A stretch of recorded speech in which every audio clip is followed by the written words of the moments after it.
Assalamualaikum warahmatullahi wabarakatuh. Perkenalkan, nama saya Rodatul Jannah dengan NIM 1907030336 dari LED 19. Baiklah, di sini saya akan menjawab pertanyaan dari soal ujian akhir semester.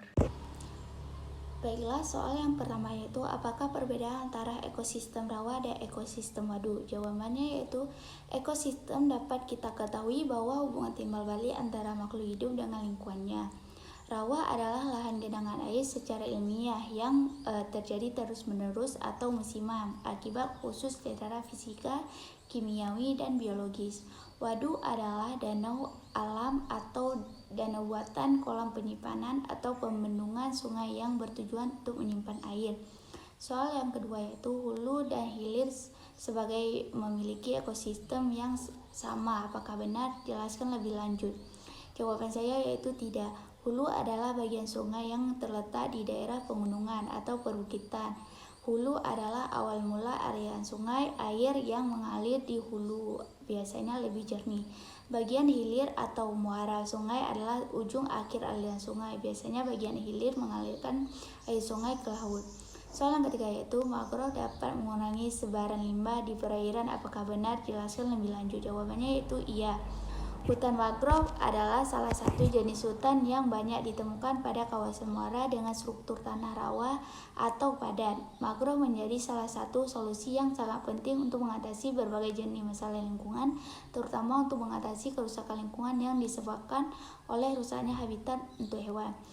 Cara mencegahnya yaitu mencegah erosi pantai, yang kedua menjadi katalis tanah dari air laut, yang ketiga habitat perikanan, yang keempat memberikan dampak ekonomi yang luas, yang kelima sumber pakan ternak, yang keenam mencegah pemanasan global, yang ketujuh menjaga kualitas air dan udara. Soal yang keempat yaitu apa dampak pencemaran limbah organik terhadap ekosistem perairan? Jawabannya yaitu dampaknya sangat berpengaruh terhadap biota laut yang diakibatkan pembuangan atau pencemaran limbah organik dan dapat menyebabkan peningkatan mikroorganisme atau kesuburan tanah, air, sehingga menghambat masuknya cahaya matahari ke dalam air. Hal ini menyebabkan berkurangnya kandungan oksigen terlarut dalam air, sehingga mengganggu keseimbangan ekosistem di dalamnya. Soal yang kelima yaitu apakah pencemaran berpengaruh terhadap kelestarian ikan dan bagaimana mekanismenya? Jawabannya yaitu sangat berpengaruh. Faktor pencemaran kelestarian ikan yaitu pencemaran minyak, pencemaran logam berat, sampah, pestisida, limbah industri, dan domestik. Mekanisme